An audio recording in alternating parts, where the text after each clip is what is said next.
Hey guys, welcome back. 3:46 p.m. Market's about to close. Just a couple trading ideas, things that I've been using lately. I think the best setup, and I've been trading for a while, but I've kind of bounced around on things that I like to do.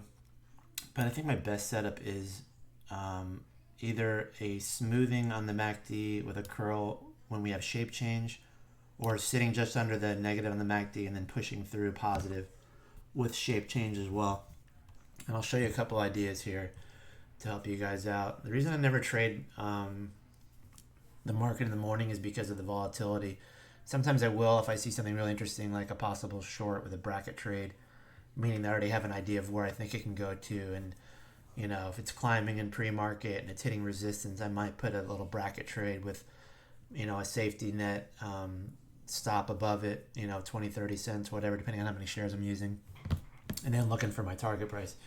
But what I'm talking about is shape changes. When you see a stock like Net Element and you see it kind of losing steam in the pre-market, but it's a hot stock right now, and you kind of watch it fire up in the morning, and then you're kind of looking for a history of the stock. So you have a definite pivot change here on Net Element, and it comes in on pretty good volume too. This big volume bar you'll see right here.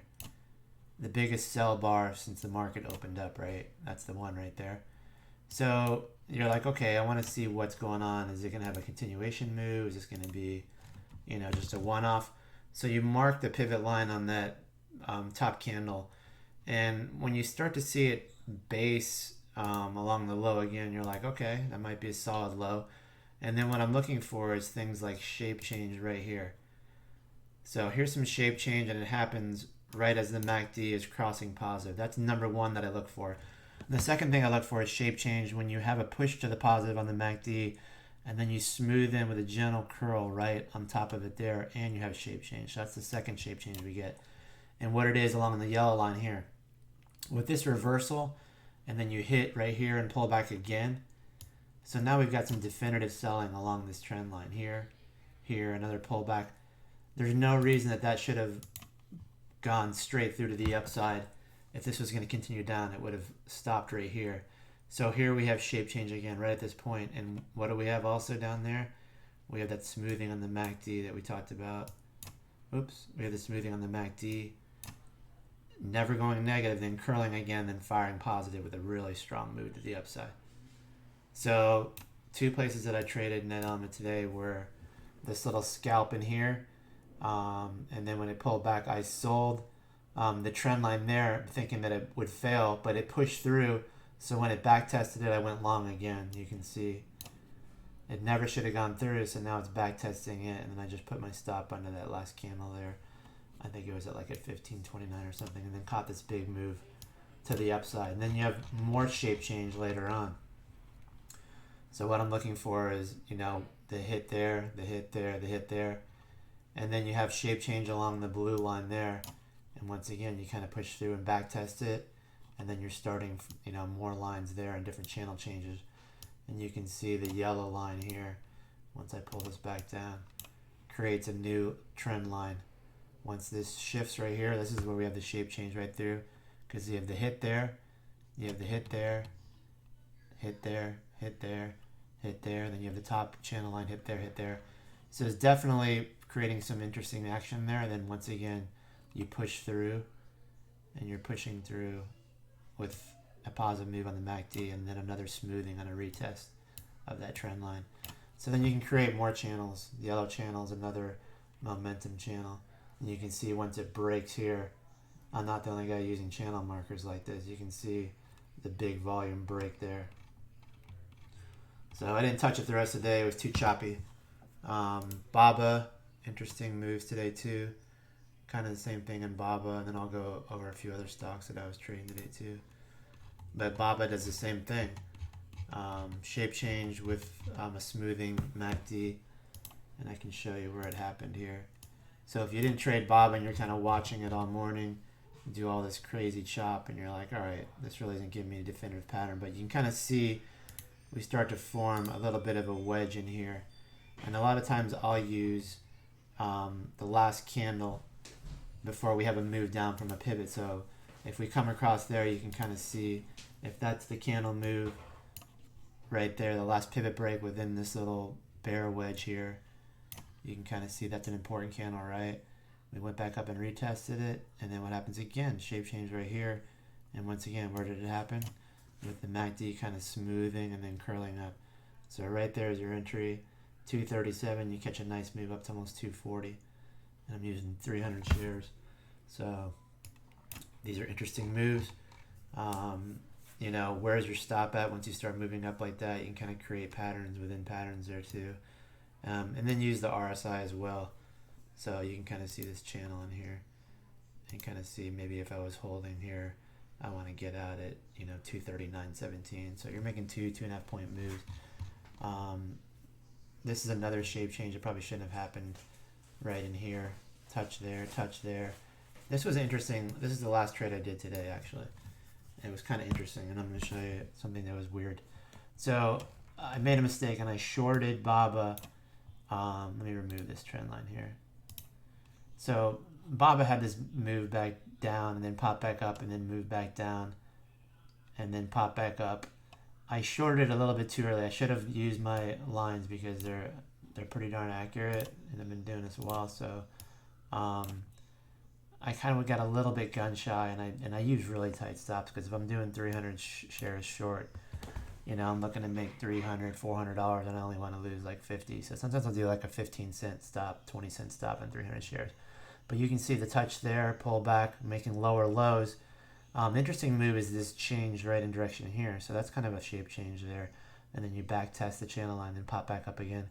But the move that was interesting, wow, I should have held this, was the touch there. I shorted a little bit too early. My stop took me out right when it hit the trend line. But the pullback was interesting because when I was looking at the MACD, I didn't like the idea of holding that short because the MACD never really went negative. So that whole move just simply curled and then stayed positive. So even this pullback here that comes down and rechecks that trend line never went negative. So I went long there. So I went long and I sold the trend line here, and obviously going into the close, I could have made an extra, let's see, 238.30 to 238, you know, another $90, whatever. I'm using 300 shares on that. But yeah, the MACD is super important to watch, especially if it lines up with you know, your RSI. So that's kind of a little bit of a trick I've been using for a while. Let me see if there's some other stuff that we were trading today. DMTK was crazy interesting today. Another typical shape change too. Like this is stuff I'm looking for. Like you have these wild moves to the upside, and then you have this candle break here, and then you pull back, and then you have another touch here, then a pullback. So now I'm starting to be able to create some shapes. So I can kind of create my lower trend line here and make that my yellow. So I'm looking for patterns to develop. Touch there, touch there. I'm looking for the candles that were low right before the big moves up. And then you can kind of see along here, a touch there, and then I get rid of this yellow one here. And you can kind of see, oops, I should my bottom there, but you can kind of see we're starting to develop patterns here intraday. And this little directional change right along here should have never happened either. If we were going to continue down, you probably never should have broke above there. So another place to go long is the 34.40. And you have a nice move, and you have a very definitive pattern along this trend line up here until you kind of break, back test it, and it's kind of flat here. Horizontal resistance across the top.